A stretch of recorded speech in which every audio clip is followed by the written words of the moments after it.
Bom pessoal, bom dia, boa noite. Hoje eu vou tentar falar aqui para vocês a respeito de um assunto muito polêmico, falar um pouquinho sobre o aborto. Algumas frases, eu separei algumas frases aqui, tem uma cara assim meio decisiva na questão para decidir o aborto, que o aborto deveria ser legalizado, e elas têm uma cara assim, uma aparência de ser um xeque-mate a quem for contra o aborto. Só que analisando um pouquinho melhor, eu não as encaro desse jeito. Por exemplo, a primeira frase diz o seguinte: a mulher é dona do seu corpo, ela faz do corpo dela o que ela bem quiser. Essa é uma alegação que eu já ouvi várias vezes de pessoas que defendem o aborto, e é uma frase bastante aceita, mas a meu ver é uma frase que não foi muito bem pensada ao ser feita. Por quê? Porque ninguém é dono do seu corpo. Ninguém faz do seu corpo o que bem entende. E para quem não está entendendo o que eu estou falando, por exemplo, se nós fôssemos donos do nosso corpo, nós poderíamos, por exemplo, quando nos víssemos apertados, vender um rim, vender um olho. Eu vou vender uma córnea, tem tanta gente precisando, eu vou vender uma córnea para alguém. Eu fico com um olho só, mas de repente tem gente aí que tem tanto dinheiro que me pagaria uma pequena fortuna por uma córnea. Mas eu não posso vender. Eu não posso doar um órgão meu que coloque a minha vida em risco. Então, eu não sou dono, nem você, nem ninguém é dono do seu corpo como alguém possa vir a pensar que é. E no caso, para fazer um aborto, piorou. Porque se a gente não é dono nem do nosso corpo, dos nossos órgãos, imagina ser dono de um corpo que está dentro da mulher, por exemplo. Aquele corpo que está dentro da mulher, que está pretendendo fazer um aborto, não é dela. Então, quando eu estiver falando aqui, eu estou falando simplesmente do caso do aborto, que a mulher engravidou, teve uma relação sexual consentida, engravidou, não está correndo risco e por uma comodidade ela quer fazer o aborto. Eu estou falando nesse caso, ela quer fazer um aborto, porque acha que não tem dinheiro, porque não vai conseguir criar, porque vai atrapalhar a vida, porque os estudos, porque isso, porque aquilo. É esse o caso aqui que eu estou falando, tá? A segunda frase é a seguinte: como o aborto não é legalizado, a mulher, quando precisa, vai fazer com algum carniceiro, com agulha de tricô, etc e tal. É um assunto meio complicado, meio polêmico também, mas na minha opinião, eu vou dar a minha opinião sobre essa alegação. Legalizado ou não, quem tem coragem de fazer com agulha de tricô, com algum carniceiro, vai continuar fazendo. Porque não existe só o problema assim, tá legalizado, então tá bom, eu vou procurar uma instituição médica aí, vou lá fazer Existem os problemas que a menina não quer que o pai saiba, não quer que a mãe saiba, não quer ser exposta, e aí aparecem as coleguinhas e vão falar para ela e dizer assim: eu conheço uma fulana ali que faz, que é uma beleza, eu conheço uma não sei quem que foi lá fazer, e ela vai acabar fazendo com os carniceiros aí da vida e não vai ter jeito. Não vai ser porque vai legalizar que vai acabar com tudo. Mas vai diminuir. Não sei.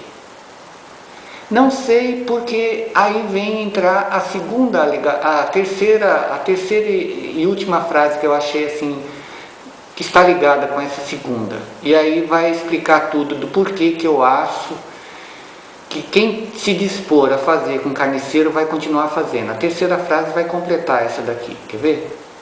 Se legalizar o aborto, a mulher vai poder fazer o aborto com segurança num posto médico. Essa é para mim a mais hilária. Será que alguém de fato acredita que nosso sistema de saúde vai receber assim de braços abertos alguém que queira fazer o aborto? Eu engravidei e vim aqui que eu não quero criar esse filho. Gente, a pessoa que fez essa alegação, acho que nunca usou nosso sistema de saúde.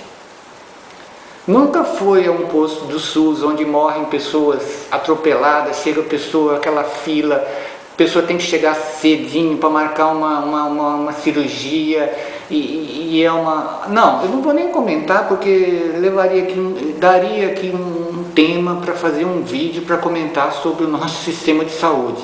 E alguém vem achar que a pessoa iria lá, a mulher iria lá fazer um aborto e seria assim atendida de braços abertos. Vamos, não, vem aqui minha filha, vamos aqui fazer o aborto. Não vai acontecer isso, né, gente? Quando ela fosse ser atendida para fazer esse aborto, o filho dela já estaria casando. Na verdade é isso.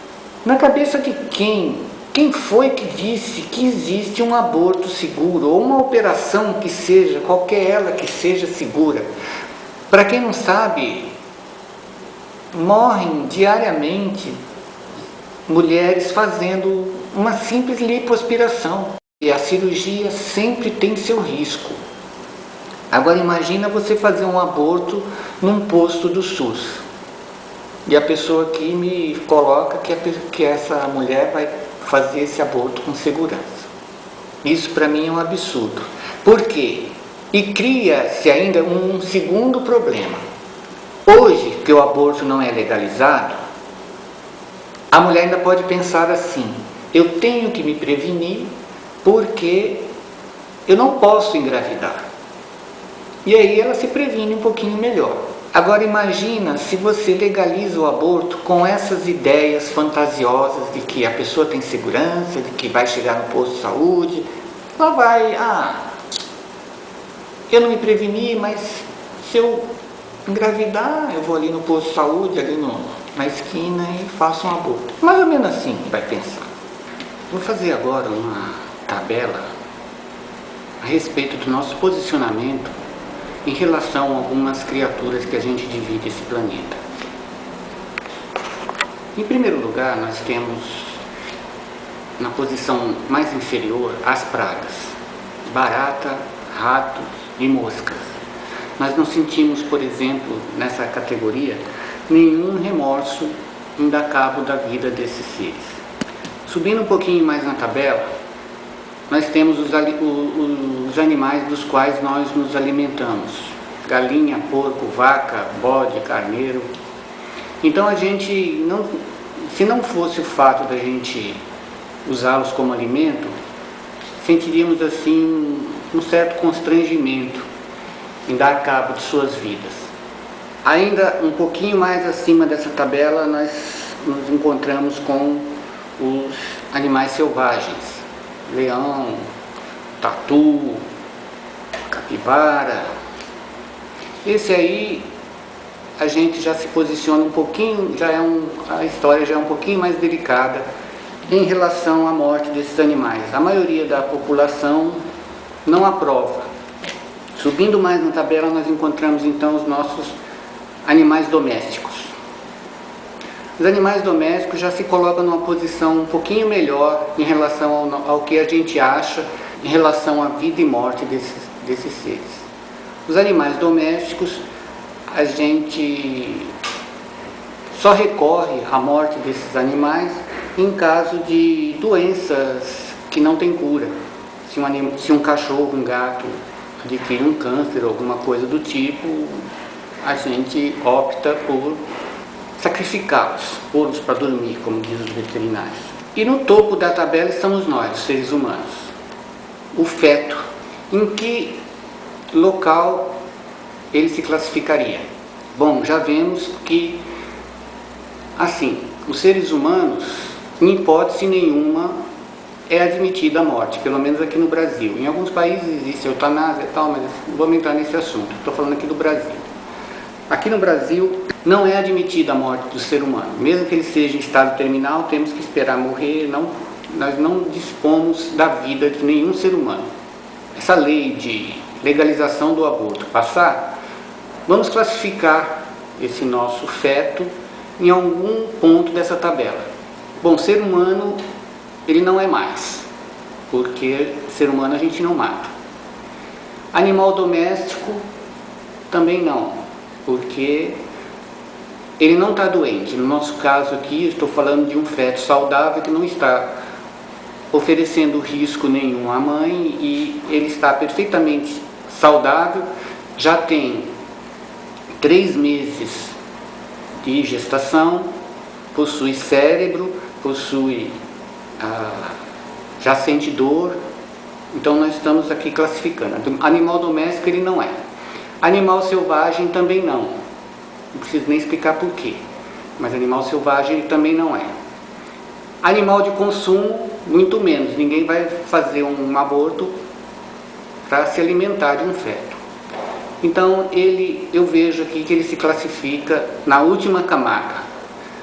Como ele é um incômodo, assim como uma mosca, uma barata e um rato, ele é eliminado da mesma maneira.